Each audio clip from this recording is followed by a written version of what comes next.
जय हिंद साथियों। मैं आर के स्वामी आप सभी का स्वामी क्लासेस फाजिलका में स्वागत करता हूं। साथियों, आज जो है हिंदी शिक्षक चयन परीक्षा सीरीज की कक्षा नंबर 12 रहेगी और आज की इस कक्षा में हम आधुनिक काल के द्विवेदी युग से संबंधित बहुत ही महत्वपूर्ण प्रश्नों का अध्ययन करेंगे जो कि अक्सर परीक्षा में पूछे ही जाते हैं। साथियों, आज की इस क्लास में आपको बहुत कुछ नया सीखने को मिलेगा, इसलिए सभी साथी वीडियो के अंत तक जुड़े रहें। वीडियो को लाइक और शेयर अवश्य करें। अगर आप हमारे YouTube चैनल पर नए हों तो चैनल को सब्सक्राइब करें, बेल आइकन को अवश्य दबाएं ताकि आप तक नई क्लास का नोटिफिकेशन पहुंच सके। तो शुरू करते हैं आज की क्लास। देखते हैं क्वेश्चन नंबर 1। निम्न में से किस कवि ने द्विवेदी युग को जागरण सुधार काल कहा है? ए विकल्प में है आचार्य रामचंद्र शुक्ल जी, बी विकल्प में है हजारी प्रसाद द्विवेदी जी, सी विकल्प में है डॉक्टर नगेंद्र जी और डी विकल्प में है डॉक्टर गणपति चंद्र गुप्त जी। उत्तर दीजिए, क्या उत्तर सही होना चाहिए? किस कवि ने द्विवेदी युग को जागरण सुधार काल कहा है? क्वेश्चन नंबर 1 का उत्तर जो साथी सी विकल्प को चुन रहे हैं वह बिल्कुल सही है, यानी कि डॉक्टर नगेंद्र जी ने द्विवेदी युग को जागरण सुधार काल कहा है। डॉक्टर गणपति चंद्र गुप्त जी ने द्विवेदी युग को आदर्शवादी प्रबंध परंपरा का युग कहा है। द्विवेदी युग को आधुनिक काल का विस्तृत मंच कहा जाता है। द्विवेदी युग को कुछ आलोचकों ने यानी कि कुछ विद्वानों ने आदर्शवादी गीति मुक्त काव्यधारा भी कहा है।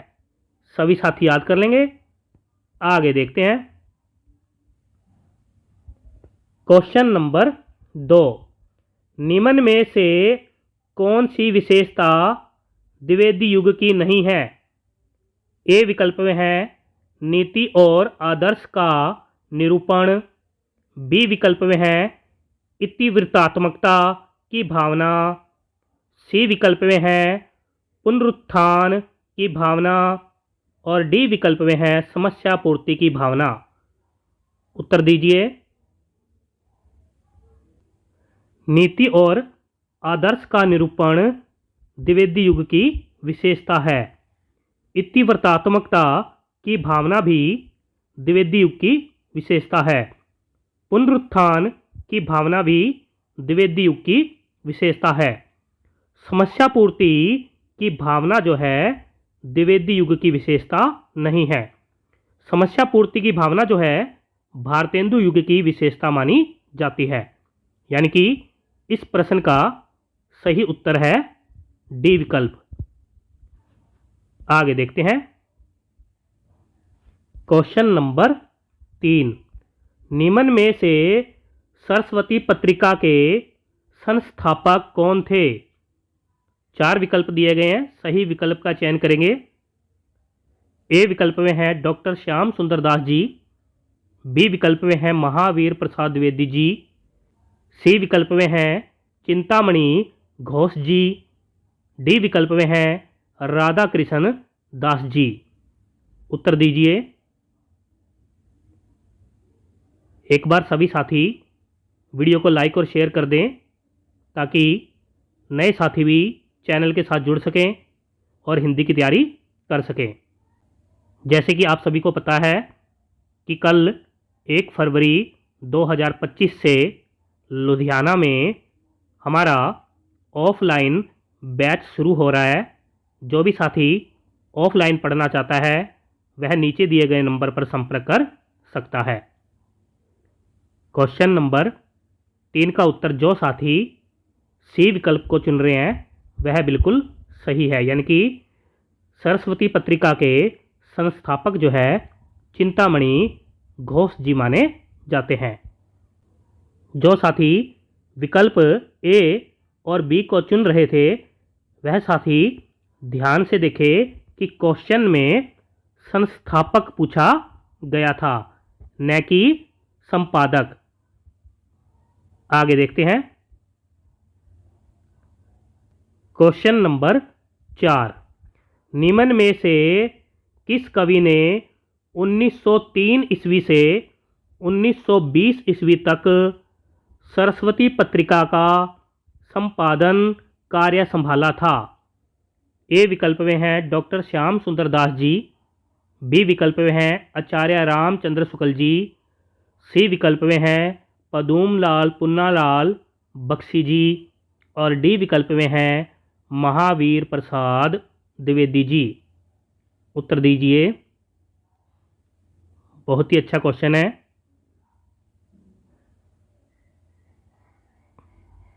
क्वेश्चन नंबर 4 का उत्तर जो साथी डी विकल्प को चुन रहे हैं वह बिल्कुल सही है, यानी कि महावीर प्रसाद द्विवेदी जी ने सरस्वती पत्रिका का संपादन कार्य जो है 1903 ईस्वी से 1920 ईस्वी तक संभाला था।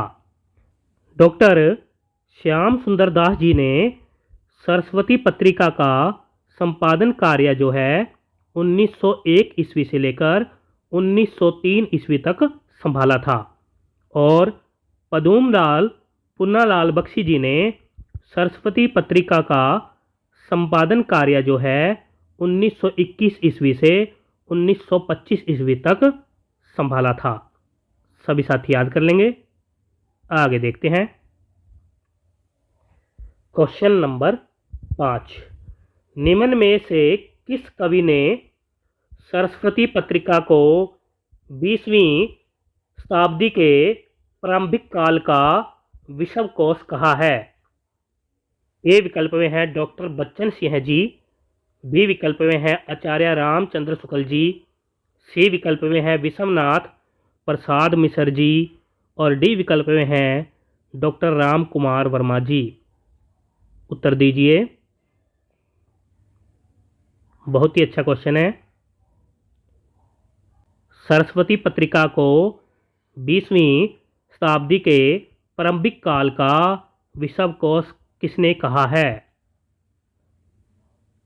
क्वेश्चन नंबर 5 का उत्तर जो साथी बी विकल्प को चुन रहे हैं वह बिल्कुल सही है, यानी कि आचार्य रामचंद्र शुक्ल जी ने सरस्वती पत्रिका को 20वीं शताब्दी के प्रारंभिक काल का विश्व कोश कहा है।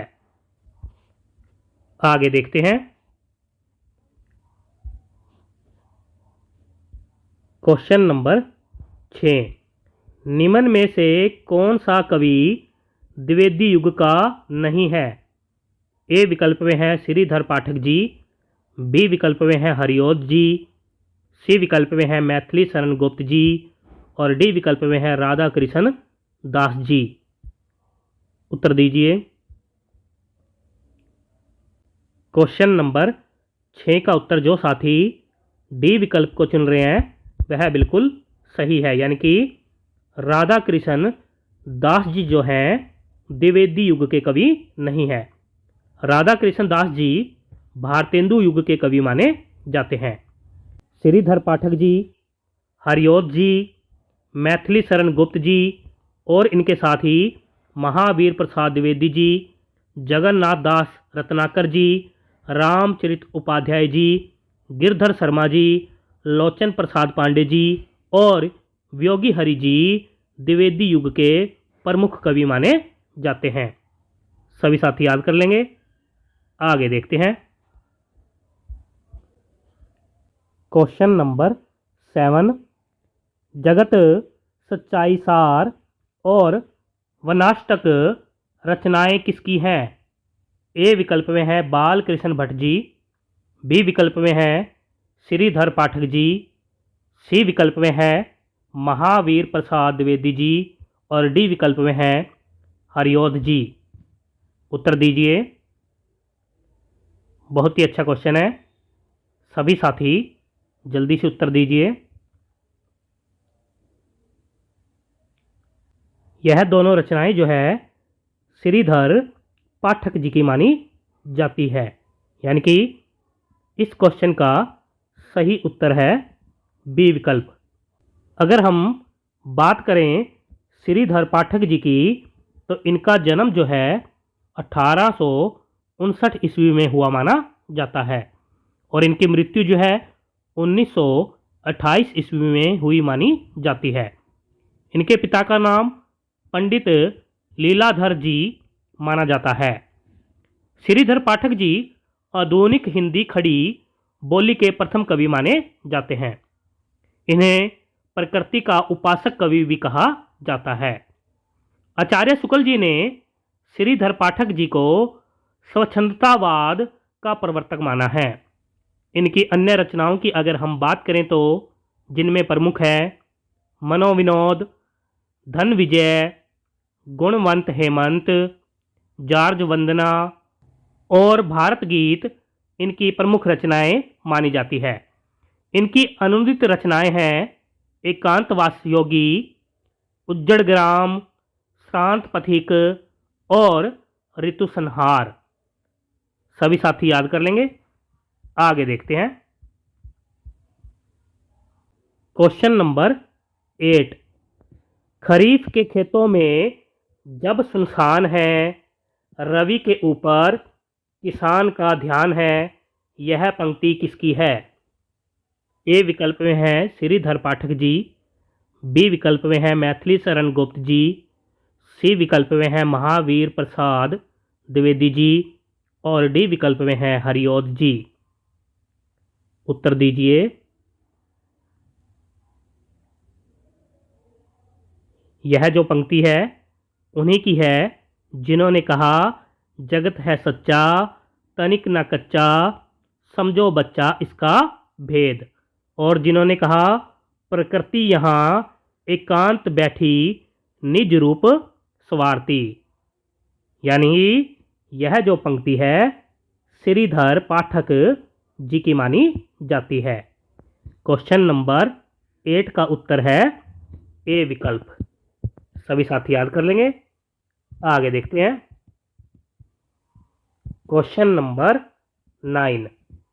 देवी स्तुति शतक और अबला विलाप रचनाएं किसकी है? ए विकल्प में है रामचरित उपाध्याय जी, बी विकल्प में है महावीर प्रसाद द्विवेदी जी, सी विकल्प में है मैथिली शरण गुप्त जी और डी विकल्प में है गिरधर शर्मा जी। उत्तर दीजिए सभी साथी।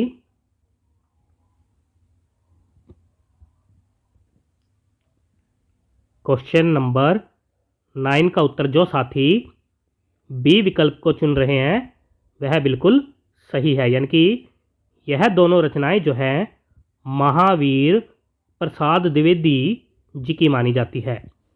महावीर प्रसाद द्विवेदी जी की अगर हम बात करें तो इनका जन्म जो है 1864 ईस्वी में हुआ माना जाता है। इनकी मृत्यु जो है 1938 ईस्वी में हुई मानी जाती है। इनके पिता का नाम पंडित राम सहाय दुबे जी माना जाता है। महावीर प्रसाद द्विवेदी जी को आत्माराम, रसग रंजन, सुकवि किंकर और भुजंग भूषण भट्टाचार्य आदि नामों से जाना जाता है। इनकी अन्य रचनाओं की हम बात करें तो जिनमें प्रमुख है कान्य, कुब्जावली, वृत्तम, काव्य मंजूषा, कविता विलाप, प्रबंध पुष्पांजलि, सरगो नरक ठिकाना नहीं, नागरी तेरी यह दशा और संपत्ति शास्त्र। सभी साथी याद कर लेंगे। आगे देखते हैं। Question number 10। तुम ही अन्नदाता भारत के सचमुच बैलराज महाराज पंक्ति किसकी है? ए विकल्प में है हरिओध जी, बी विकल्प में है मैथिली शरण गुप्त जी, सी विकल्प में है महावीर प्रसाद द्विवेदी जी, यहाँ पर द्विवेदी कर लेना, द्विवेदी जी, और डी विकल्प में हैं लोचन प्रसाद पांडे जी। उत्तर दीजिए। क्वेश्चन नंबर 10 का उत्तर जो साथी सी विकल्प को चुन रहे हैं वह बिल्कुल सही है, यानी कि यह पंक्ति जो है महावीर प्रसाद द्विवेदी जी की मानी जाती है। आगे देखते हैं। क्वेश्चन नंबर 11, पारिजात और कल्पलता रचनाएं किसकी है? ए विकल्प में है वियोगी हरि जी, बी विकल्प में है मैथिली शरण गुप्त जी, सी विकल्प में है श्रीधर पाठक जी और डी विकल्प में है हरिओद जी। उत्तर दीजिए। पारिजात और कल्पलता रचनाएं किसकी हैं? उत्तर दीजिए सभी। यह दोनों रचनाएं जो है हरिओद जी की मानी जाती है, यानी कि क्वेश्चन नंबर 11 का सही उत्तर है डी विकल्प।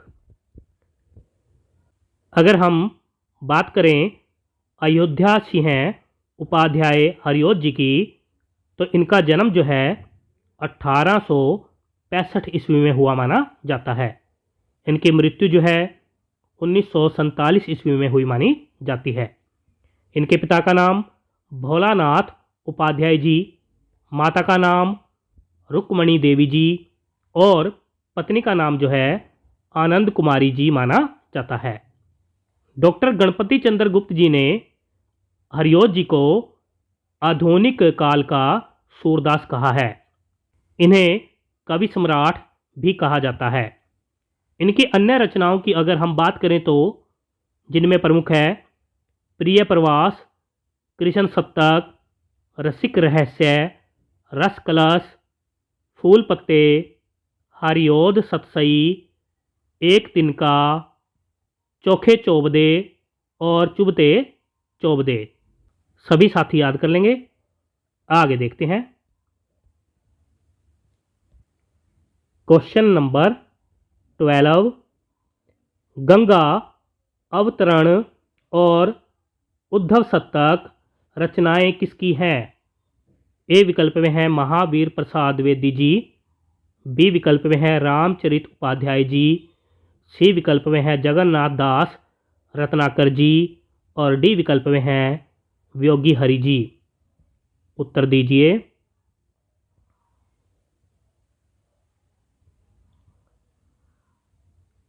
यह दोनों रचनाएं जो हैं जगन्नाथ दास रत्नाकर जी की मानी जाती है, यानी कि इस क्वेश्चन का सही उत्तर है सी विकल्प। अगर हम बात करें जगन्नाथ दास रत्नाकर जी की, तो इनका जन्म जो है 1866 ईस्वी में हुआ माना जाता है और इनकी मृत्यु जो है 1932 ईस्वी में हुई मानी जाती है। इनके पिता का नाम पुरुषोत्तम दास जी माना जाता है, माता का नाम माया देवी जी और इनके गुरु का नाम नवनीत लाल चतुर्वेदी जी माना जाता है। रत्नाकर जी जकी उपनाम से उर्दू में कविताएं लिखते थे। रत्नाकर जी ने खड़ी बोली के समर्थकों को हट्ठी और मूर्ख भी कहा है। इनकी अन्य रचनाओं की अगर हम बात करें तो जिनमें प्रमुख है हिडोला, हरिश्चंद्र, कलकासी, श्रृंगार लहरी, रत्नाष्टक और विराष्टक। सभी साथी याद कर लेंगे। आगे देखते हैं। क्वेश्चन नंबर 13, भारत भक्ति और देव सभा रचनाएं किसकी है? ए विकल्प में है मैथिली शरण गुप्त जी, बी विकल्प में है रामचरित उपाध्याय जी, सी विकल्प में है रत्नाकर जी और डी विकल्प में है हरिओद जी। उत्तर दीजिए।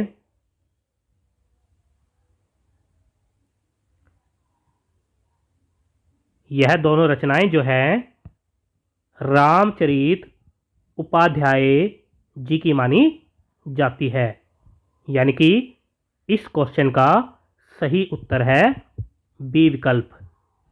अगर हम बात करें रामचरित उपाध्याय जी की, तो इनका जन्म जो है 1872 ईस्वी में हुआ माना जाता है और इनकी मृत्यु जो है 1938 ईस्वी में हुई मानी जाती है। आरंभ में ये ब्रज भाषा में कविताएं लिखते थे, लेकिन बाद में आचार्य महावीर प्रसाद द्विवेदी जी के कहने पर खड़ी बोली में रचनाएं लिखने लगे थे। इनकी अन्य रचनाओं की अगर हम बात करें तो जिनमें प्रमुख है राष्ट्र भारती, देवदूत, विचित्र विवाह, भव्य भारत, रामचरित, चिंतामणि और ब्रज सत्सई। सभी साथी याद कर लेंगे। आगे देखते हैं।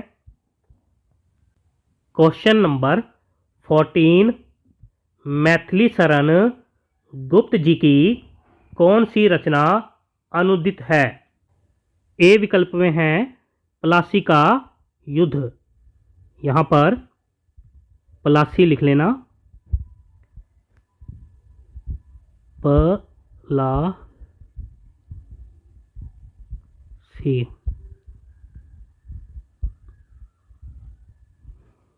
बी विकल्प में है रंग में भंग, सी विकल्प में है भारत भारती और डी विकल्प में है किसान। उत्तर दीजिए। क्वेश्चन नंबर 14 का उत्तर जो साथी ए विकल्प को चुन रहे हैं वह बिल्कुल सही है, यानी कि मैथिली शरण गुप्त जी की रचना जो है पलासी का युद्ध, यह इनकी अनुदित रचना है। बाकी तीनों जो है मैथिली शरण गुप्त जी की मौलिक रचना मानी जाती है। मैथिली शरण गुप्त जी के बारे में अगर हम बात करें तो इनका जन्म जो है 1886 ईस्वी में हुआ माना जाता है और इनकी मृत्यु जो है 1964 ईस्वी में हुई मानी जाती है। इनका मूल नाम मिथिलाधीप नंदिनी शरण जी माना जाता है। इन्हें दद्दा, मधुप, कनकलता और रसिकेंद्र उपनाम से भी जाना जाता है। इनके पिता का नाम सेठ रामचरण दास वैष्णव जी माना जाता है और माता का नाम काशीबाई जी माना जाता है। महावीर प्रसाद द्विवेदी जी इनके काव्य गुरु माने जाते हैं।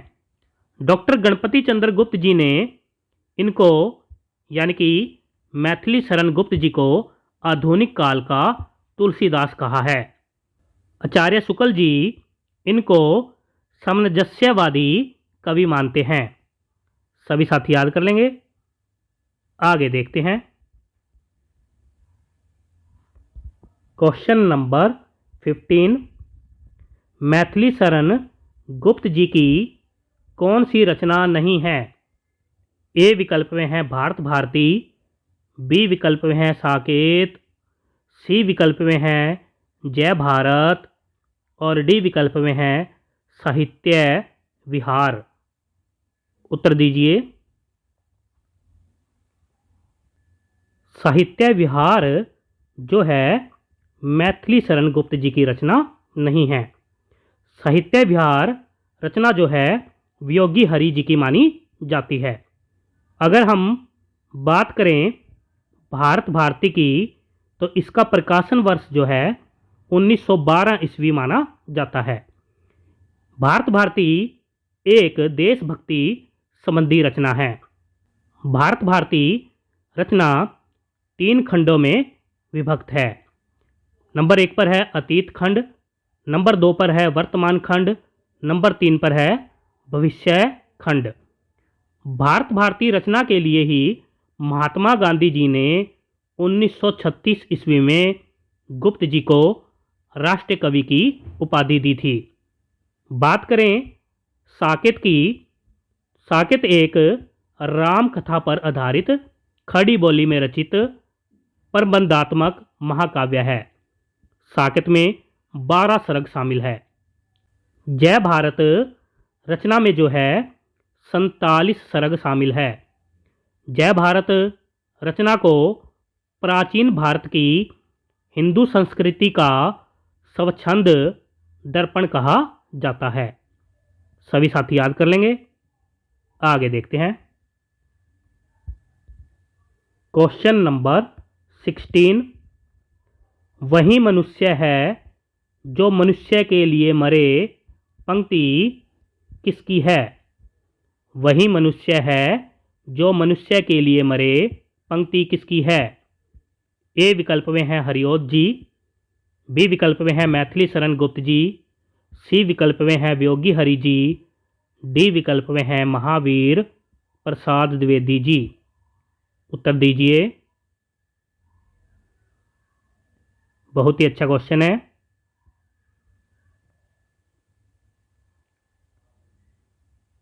क्वेश्चन नंबर 16 का उत्तर जो साथी बी विकल्प को चुन रहे हैं वह बिल्कुल सही है, यानी कि यह पंक्ति जो है मैथिली शरण गुप्त जी की मानी जाती है। इनकी अन्य पंक्तियों की अगर हम बात करें तो जिनमें प्रमुख है, केवल मनोरंजन न कवि का कर्म होना चाहिए, उसमें उचित उपदेश का भी मर्म होना चाहिए। हम कौन थे, क्या हो गए हैं और क्या होंगे अभी, अबला जीवन हाय तुम्हारी कहानी, आंचल में है दूध आंखों में है पानी, अधिकार खोकर बैठना महादुष्कर्म है, हम राज्य लिए मरते हैं, यह इनकी प्रमुख पंक्तियां मानी जाती है। सभी साथी याद कर लेंगे। आगे देखते हैं। Question number 17। मृग दुख मोचन रचना किसकी है? ए विकल्प में है लोचन प्रसाद पांडे जी, बी विकल्प में है वियोगी हरि जी, सी विकल्प में है मैथिली शरण गुप्त जी और डी विकल्प में है हरिओद जी। उत्तर दीजिए।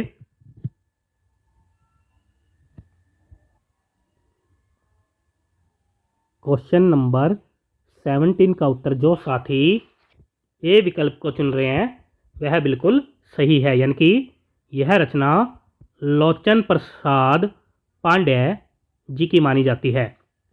बात करें हम लोचन प्रसाद पांडे जी की तो ये मुकुटधर पांडे जी के बड़े भाई थे। इनको हिंदी साहित्य जगत में काव्य विनोद और साहित्य वाचस्पति की उपाधि प्राप्त है। इन्होंने गीति काव्य शब्द का प्रयोग सबसे पहले किया था। इनकी अन्य रचनाओं की अगर हम बात करें तो जिनमें प्रमुख है प्रवासी, मेवाड़ गाथा, महानदी, मेवाड़ प्रेम और पद्य पुष्पांजलि। सभी साथी याद कर लेंगे। आगे देखते हैं।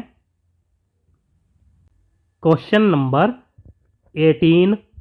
वीर सतसई और ब्रज माधुरी सार रचनाएं किसकी है? ए विकल्प में है लोचन प्रसाद पांडे जी, बी विकल्प में है रामचरित उपाध्याय जी, सी विकल्प में है नाथूराम शर्मा शंकर जी और डी विकल्प में है वियोगी हरि जी। उत्तर दीजिए। जल्दी से उत्तर दीजिए सभी साथी। क्वेश्चन नंबर 18 का उत्तर जो साथी डी विकल्प को चुन रहे हैं वह बिल्कुल सही है, यानी कि यह दोनों रचनाएं जो है वियोगी हरि जी की मानी जाती है। अगर हम बात करें वियोगी हरि जी की तो इन्होंने 1925 ईस्वी में पुरुषोत्तम दास टंडन जी के साथ मिलकर प्रयागराज में हिंदी विद्यापीठ की स्थापना की थी। वियोगी हरि जी ने रास पंचाध्यायी रचना को हिंदी का गीत गोविंद कहा था। इनकी अन्य रचनाओं की अगर हम बात करें तो जिनमें प्रमुख है पदम योगिनी नाटिका, कवि कीर्तन, प्रेम सत्तक, अंतर्नाद, वीणा और मेवाड़ केसरी। सभी साथी याद कर लेंगे। आगे देखते हैं। Question number 19। अनुराग रतन और शंकर सरोज रचनाएं किसकी है? ए विकल्प में हैं नाथूराम शर्मा शंकर जी, बी विकल्प में हैं बाल मुकुंद गुप्त जी, सी विकल्प में हैं लाला भगवान दीन जी और डी विकल्प में हैं हरिओध जी। उत्तर दीजिए। अनुराग रतन और शंकर सरोज रचनाएं किसकी है? यह दोनों रचनाएं जो है नाथूराम शर्मा शंकर जी की मानी जाती है। यानी कि इस प्रश्न का सही उत्तर है ए विकल्प। अगर हम बात करें नाथूराम शर्मा शंकर जी की, तो कहा जाता है कि नाथूराम शर्मा शंकर जी ने 13 वर्ष की आयु में अपने साथी के लिए दोहा रच डाला था। इन्हें कविता कामनी कांत, भारतेंदु प्रगेंदु और साहित्य सुधाकर उपाधियां प्राप्त थी। इनकी अन्य रचनाओं की अगर हम बात करें तो जिनमें प्रमुख है गर्भरंडा, रहस्य, शंकर सरवसव, दोहावली, गीत कुंज। सभी साथी याद कर लेंगे। आगे देखते हैं। Question number 20। हे धनियों, क्या दीन जनों की नहीं सुनते हो हाहाकार, जिसका मरे पड़ोसी भूखा उसके भोजन को धिक्कार। पंक्ति किसकी है? ए विकल्प में है मैथिली शरण गुप्त जी, बी विकल्प में है हरिओध जी, सी विकल्प में है नाथूराम शर्मा शंकर जी और डी विकल्प में है बाल मुकुंद गुप्त जी। उत्तर दीजिए। क्वेश्चन नंबर 20 का उत्तर जो साथी डी विकल्प को चुन रहे हैं वह बिल्कुल सही है। यानी कि यह पंक्ति जो है बाल मुकुंद गुप्त जी की मानी जाती है। अगर हम बात करें बाल मुकुंद गुप्त जी की, तो इनका जन्म जो है 1865 ईस्वी में हुआ माना जाता है और इनकी मृत्यु जो है 1907 ईस्वी में हुई मानी जाती है। इनके पिता का नाम लाला पूरणमल गोयल जी माना जाता है। इनकी पत्नी का नाम अनार देवी जी माना जाता है। महावीर प्रसाद द्विवेदी जी ने इनके बारे में कहा है कि अच्छी हिंदी बस एक व्यक्ति ही लिखता है। ये भारतेंदु युग और द्विवेदी युग के योजक कड़ी माने जाते हैं। बाल मुकुंद गुप्त जी को अत्यंत सजग, सतर्क, गहरी सूझबूझ वाला तथा भारतेंदु जी का सफल उत्तराधिकारी माना जाता है। इनकी अन्य रचनाओं की हम बात करें तो जिनमें प्रमुख हैं खेल तमाशा, हरिदास, शिव शंभू का चिट्ठा, चिट्ठे और खत और विदाई संभाषण। सभी साथी याद कर लेंगे। प्यारे साथियों, ये थे आज के टॉप 20 क्वेश्चन जो कि अक्सर परीक्षा में पूछे ही जाते हैं।